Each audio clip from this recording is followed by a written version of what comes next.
Look at your hydrangea. Not the flowers, the stems. Because if your hydrangea refuses to bloom next spring, you're already looking at the moment it happened. Not next April. Not after winter. Today. Right now, while the flowers are fading and most gardeners have quietly turned their attention elsewhere, your hydrangea is making one of the most important decisions of its entire year. And almost nobody notices. That's what makes this plant so deceptive. When a hydrangea fails to bloom, the evidence appears in spring. The mistake usually happens in August. Think back to the last healthy hydrangea you saw without a single flower. The leaves were lush. The stems looked strong. Nothing suggested the shrub was struggling, except one thing: it never bloomed. So people blamed winter. A late frost. Poor fertilizer. Bad luck. Almost nobody blamed the final weeks of summer.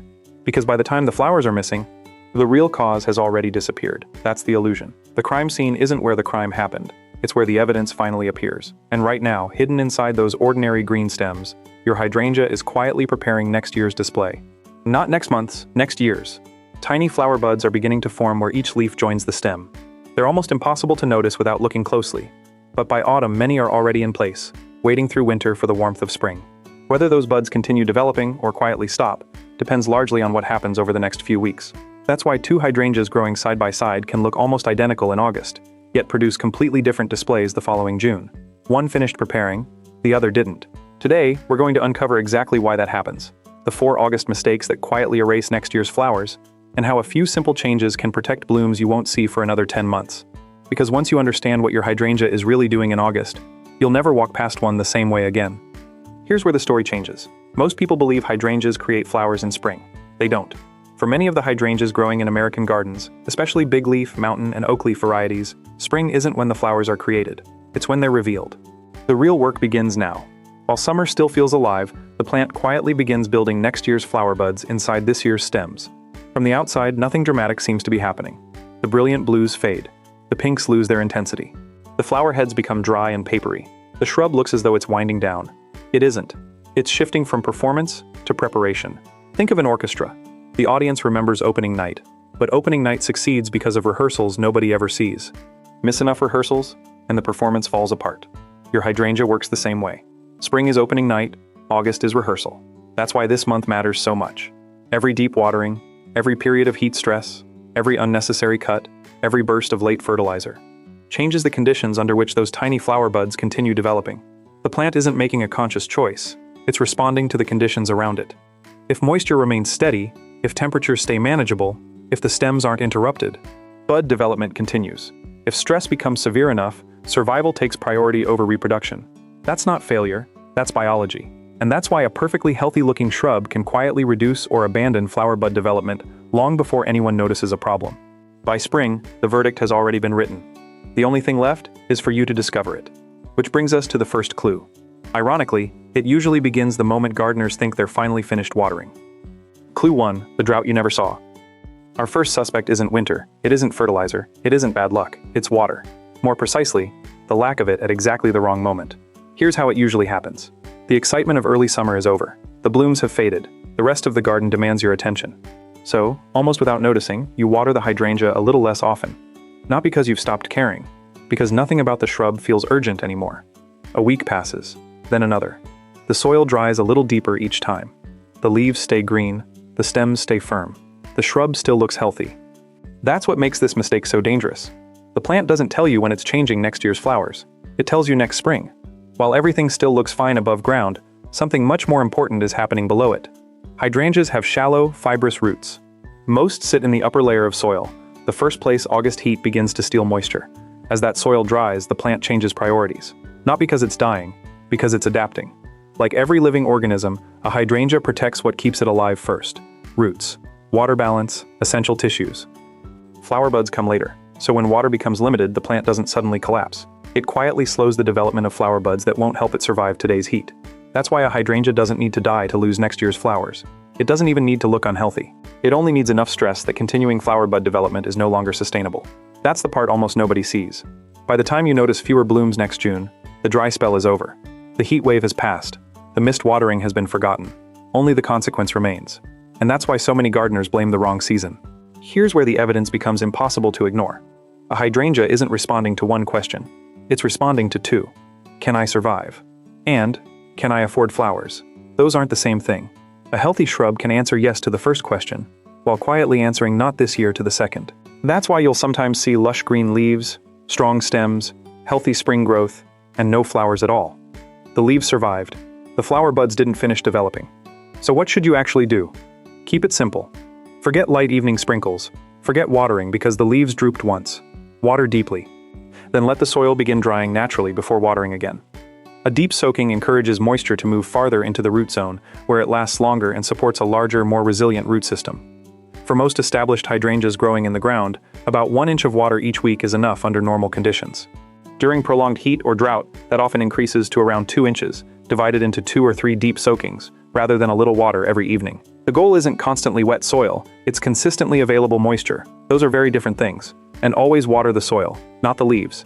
Wet foliage during warm, humid weather doesn't hydrate the plant. It simply increases the risk of fungal diseases like leaf spot and botrytis. If possible, water early in the morning. More moisture reaches the roots. Less is lost to evaporation. The foliage dries quickly. 3 small advantages. 1 healthier shrub. But there's one last trap. Every August, thousands of gardeners rush outside in the middle of the afternoon because their hydrangea suddenly looks as though it's dying. The leaves droop, the stems soften, the whole shrub appears exhausted. Then the next morning, it looks perfectly healthy again. What happened? The plant wasn't necessarily thirsty. It was temporarily losing water through its leaves faster than its roots could replace it. That's common during intense afternoon heat. It's dramatic, but it's often normal.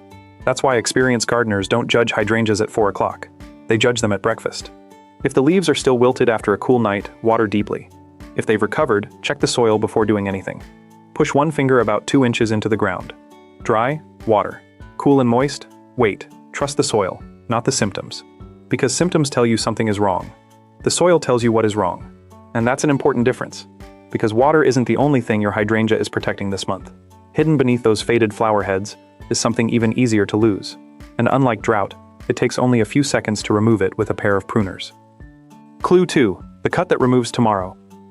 Imagine it's the last weekend of August. The heat has finally eased. The lawn is trimmed. The garden looks ready for a little attention before autumn arrives. Then you notice your hydrangea. The flowers that looked spectacular a few weeks ago have turned dry and brown. Some are beginning to droop. Others have faded into dull shades of green. The shrub doesn't look unhealthy, it just looks untidy. So you reach for the pruners. Not because you're careless, because you're trying to finish the season well. That's exactly why this mistake is so common. It feels like good gardening. Until you understand what those faded flowers are hiding. Remember the tiny flower buds forming inside the stems? On many hydrangeas, including most big leaf, mountain, and oak leaf varieties, they're already developing just below this year's fading bloom. They're too small to notice from where you're standing.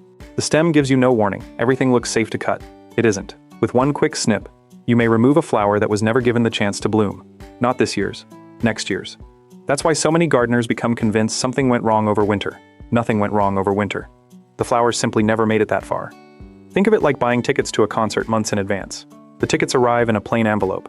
Life gets busy. One afternoon you're clearing the kitchen counter and mistake that envelope for junk mail. Into the recycling it goes. The concert still happens. The musicians still perform. The only thing missing is your seat. Late summer pruning works the same way. The flowers weren't canceled. Your invitation to them was. And because nothing changes immediately, the mistake stays hidden. The shrub keeps growing. Fresh leaves continue appearing. Autumn arrives, winter passes. Everything still looks healthy. Then spring returns. New shoots emerge. Healthy leaves unfold. Week after week you wait for flower buds. They never appear. Not because winter was unusually harsh. Not because your fertilizer failed. Not because the shrub suddenly became difficult. The flowers were removed months earlier, long before anyone realized they were there. That's why pruning mistakes are so frustrating. The action takes seconds. The consequence waits almost a year. This is where most pruning advice quietly falls apart. You'll often hear, prune hydrangeas after flowering. That sounds simple. It isn't. The real question isn't when you prune, it's which hydrangea you're growing. Big leaf, mountain, and oak leaf hydrangeas generally bloom on old wood, the stems that grew the previous season. Panicle and smooth hydrangeas bloom on new wood produced the following year. Same genus, different strategy. That's why 2 experienced gardeners can give completely opposite advice, and both can be correct. They're talking about different plants. So before you pick up the pruners again, make sure you know which hydrangea you have. If you're not sure, leave a comment describing the flower shape or upload a photo in a future conversation. Correct identification solves more pruning mistakes than any pair of shears ever will. Even if your hydrangea blooms on new wood. Late August still isn't the ideal time for a hard prune. A heavy cut encourages soft new growth just as the plant should be preparing for cooler weather. Those fresh shoots often don't have enough time to harden before frost. Different biology, same lesson. The calendar matters as much as the cut. And that leads to another mistake that's even more convincing. Because once gardeners learn their hydrangea is preparing next year's flowers, many try to help it with something that seems perfectly logical: fertilizer. The problem is, your hydrangea hears that bag very differently than you do. Clue 3. When the season gets mixed up. A bag of fertilizer doesn't look dangerous. It looks helpful.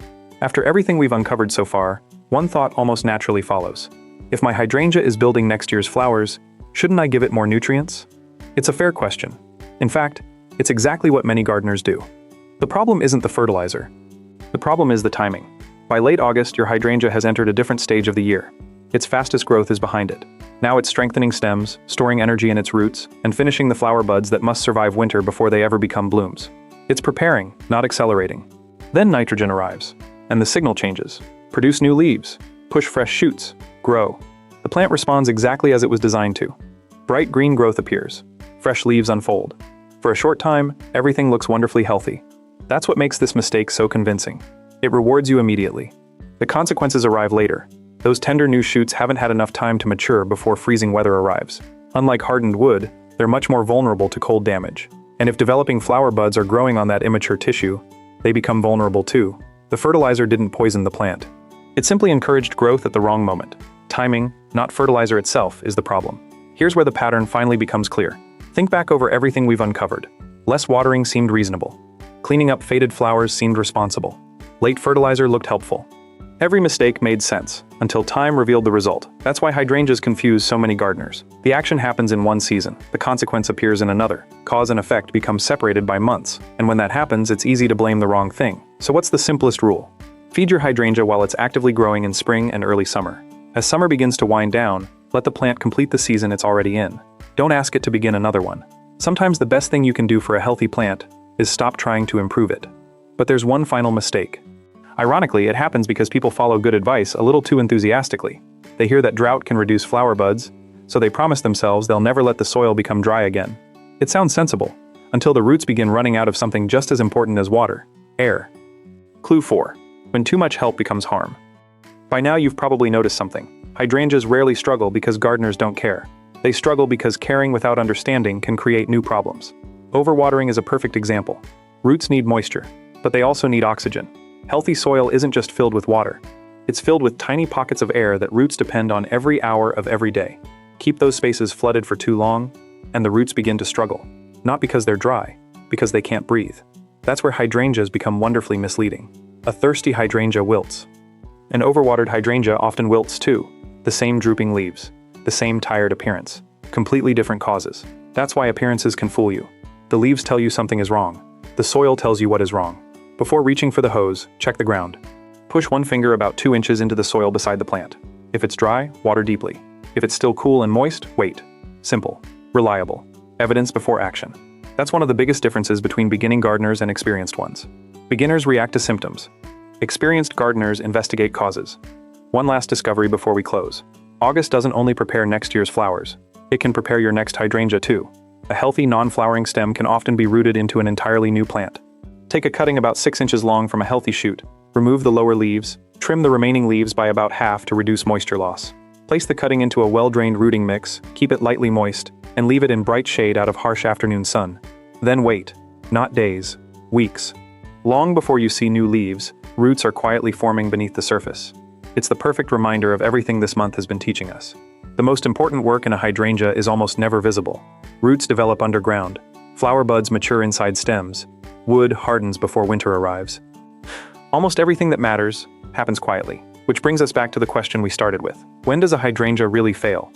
Not when spring arrives, not when the flowers don't appear. By then, the story has already been written. The only thing left is to read the ending. Look at your hydrangea one last time. Not the flowers, the stems. Because you're no longer looking at the end of this year's display, you're looking at the beginning of next year's. That's the illusion this plant has been hiding all along. Most gardeners think spring tells the story. It doesn't. Spring only reveals the ending. August writes it. That's why a hydrangea doesn't usually fail in spring. Spring is simply when you discover what happened months earlier. Every deep watering, every careful decision to leave the pruners alone, every choice to let the plant finish the season instead of pushing fresh growth. Every moment you trusted the soil instead of appearances. They were all shaping flowers you couldn't yet see. That's the hidden rhythm of this plant. The most important work happens long before the reward. And once you understand that, you stop gardening for today, you start gardening for next season.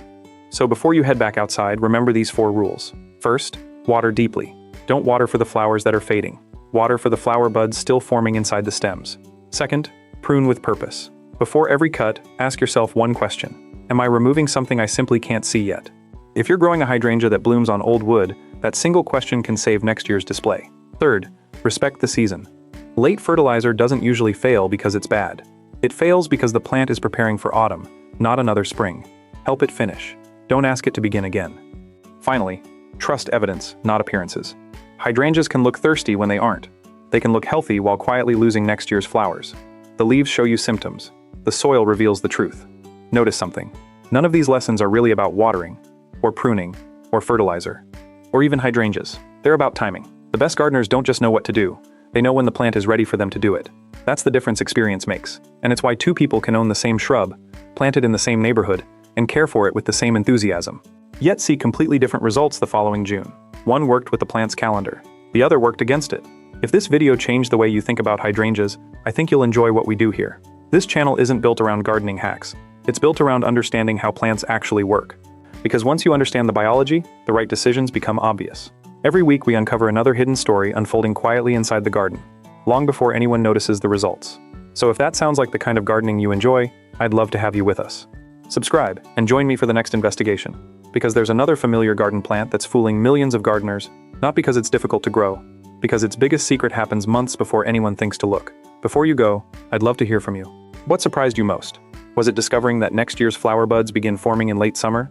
Realizing how easily a few late pruning cuts can remove them? Or learning that a perfectly healthy-looking hydrangea can quietly sacrifice flowers while protecting itself from stress? Tell me in the comments. I read every one, and your questions often inspire future videos. The next time you walk past your hydrangea this August, don't ask whether this year's flowers are finished. Ask a different question. What is this plant quietly preparing for next June? Because once you start seeing August that way, spring will never surprise you again.